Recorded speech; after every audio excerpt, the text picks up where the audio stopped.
frowned.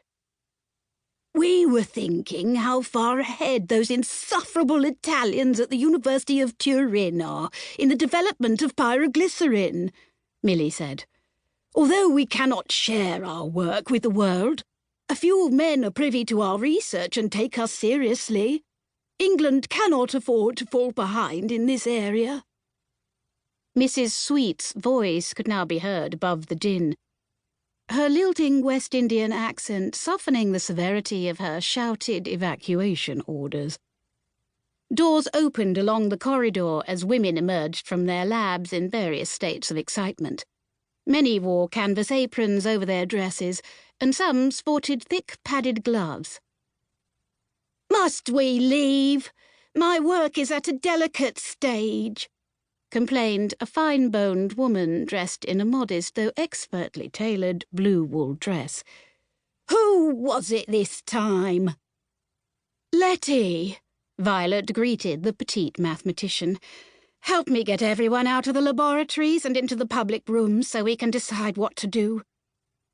Miss Letitia Fenley, club secretary for Athena's retreat, set about her duties at once, and Violet sent a prayer of thanks heavenward for her efficiency. 20 minutes later, Violet stood in the club's common area. Its decor echoed those in the men's clubs of St. James's Street.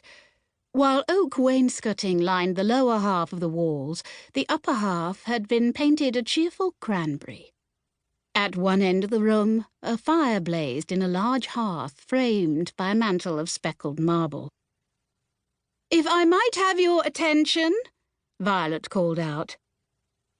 20 or so women, ranging in age from 18 to 85, turned their faces to Violet. Despite the circumstances, her pride and joy in what they'd created here buoyed her spirits. These members of the true Athena's retreat were sworn to secrecy, bound by a set of rules that encouraged the sharing of knowledge and the protection of one another. Violet's bubble of happiness punctured at the sight of Mrs. Sweet, arms folded and lips pursed in a disapproving moo. Violet ventured a tentative wave in the housekeeper's direction. Mrs. Sweet did not wave back. Drat. "We had a small accident this evening," Violet announced. "You mean Milly and Willy were at it again?" A dry, cultured voice cut through the amused murmuring. "Ahem." Violet shot a warning glance at the commentator, Lady Phoebe Hunt. Violet had hoped to avoid a discussion of Milly and Willy's propensity for damage.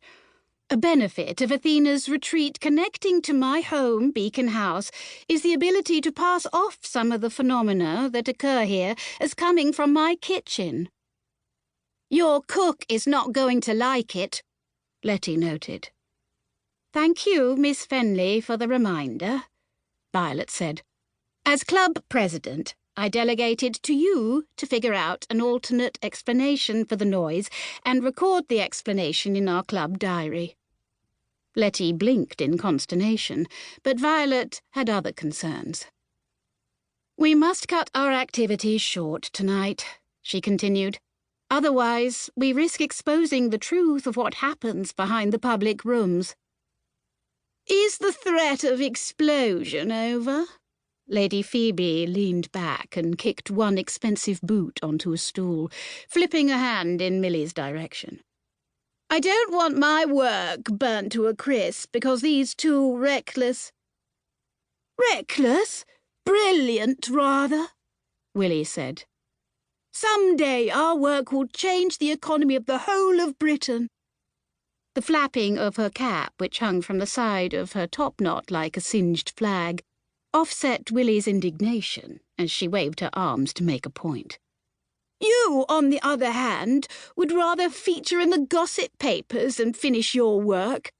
I haven't seen hide nor hair of any advances in the so-called process of electrolysis." Violet interrupted this conversation before it turned into a protracted row. "Either way, can we call a halt to any experiments posing the threat of explosion? Please remember, we host our first public event in a month."